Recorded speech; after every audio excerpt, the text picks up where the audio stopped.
Hey everybody, how's it going? So a bunch of you guys watched my Engel Fireball 25 premiere video this morning, and a bunch of you commented that you didn't care for the audio sound. And after listening to some very constructive criticism, thank you by the way, I just kind of want to explain what's going on with the audio there, and hopefully I've managed to fix it somewhat. So this is my fourth big YouTuber event. I've done the first GitCon, 2 Thomann Gearhead universities, and now we've got 42 Gear Street put on by my very good friend Henning Pauly. All of these things were his brainchild, but this is the first one he got to do the way he really wanted to do. Now the problem with all of those is I'm kind of stuck in a room with an amp, fumbling with knobs, but I'm not behind the console listening to the sound coming through the mic over the monitors like I normally would be. In this case, we had 15 minutes to set things up, half hour to record, and then 15 minutes to tear down. Normally, when an amplifier manufacturer sends me an amp, I'm going to mess around with it for a week or two, get really familiar with it, and then try and record something with it, and hopefully it sounds good. This really wasn't the case. We had tried it out maybe an hour earlier and thought, hey, this thing's great, let's try putting it on the show. So we basically had 2 signals. We had a mic, which was a wonderful Lewitt mic, and we had the sound coming off a 2 Notes Torpedo Cab M.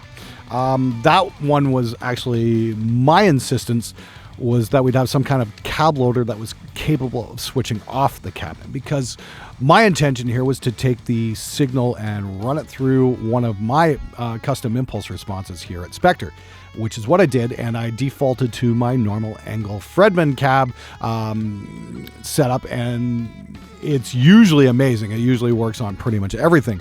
But in this case, what it was, I think was more than anything, was a volume drop between the guitar cab and the monologue. We wound up getting a monologue that was loud like this. Yeah, if we were allowed to crank this up, yeah, this thing is absolutely deafening.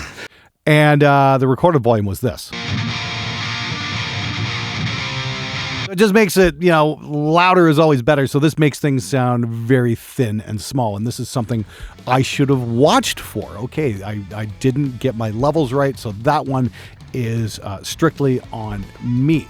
The other thing is, like I said, because we're fiddling with knobs out in the room and not listening to a mic'd sound, we really don't know how much gain we should be throwing on or what the EQ should be and whatnot. We can only go by ear of what's coming through the cabinet. And even though we had a wonderful Lewitt mic miking up that really cool 1x12, we didn't really have a chance to tweak it, place it, whatnot. Like I can burn up an entire day just moving a mic by millimeters. And if you watch my video, how to record heavy guitar, you'll see what a little bit of that is all about. But this is the tone we got off the mic.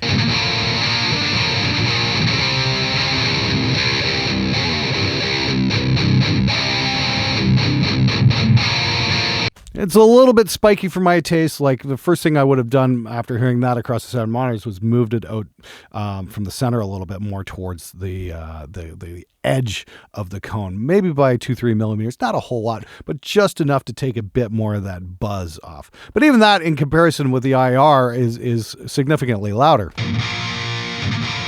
If we turn this IR up,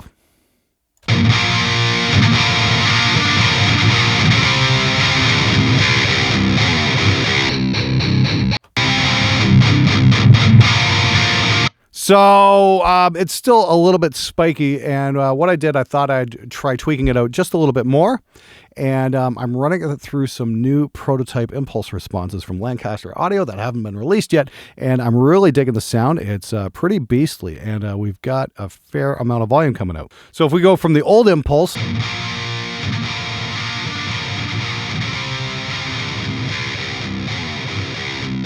to this,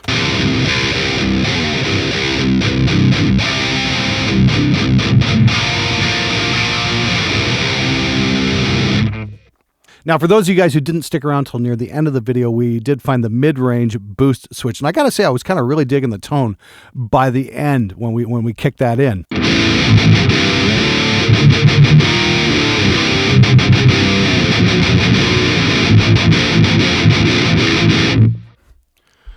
Now, what's really cool is I talked to the guys at Engel today about this, and they've agreed to send me one of the very first production Fireball 25s to the studio so I can put it through its proper paces, mic it up correctly, and show you guys what it sounds like in all its wonderful sonic glory.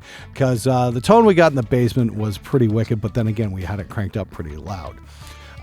In the recording place, yeah, we weren't allowed to crank it up.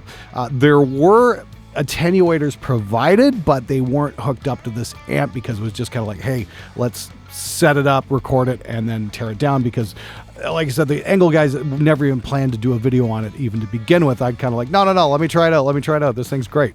So lesson learned, take an extra 5 minutes and hook up one of the attenuators. It would probably definitely save us some grief. Anyway, I just want to thank everybody who watched the show and left a comment. I do really appreciate the constructive criticism. You know, doing 3 videos a week, sometimes you feel like you have to get a video out the door, even if it's not 100% ready, because, you know, content. And sometimes I really got to wonder if you guys would appreciate maybe less videos. And me spending a little bit more time on them, because honestly, 3 videos a week can be pretty frantic at times when I've got so much on the go. I don't know. You guys tell me what you think. Would you tolerate 2 videos a week if I could put a little bit more time into them and maybe be a little bit more comprehensive in my setups and analysis and that kind of thing? Because honestly, I really do like taking the extra time to do scripts and plan out the whole video and whatnot. And the last video I ever had a chance to do that on was the Spider 5 video, which was a lot of fun and did really well. But again, I want your feedback. I want to hear from you guys. Anyway, there's going to be a redo version of this going up on the show right after this video releases. So just want to say once again, thank you so much for watching. Thanks for all that wonderful constructive feedback. And I'll see you guys next time on Friday for SMG Viewers Comments, the CinemaScope edition. It's going to be really cool. Until then, see you later.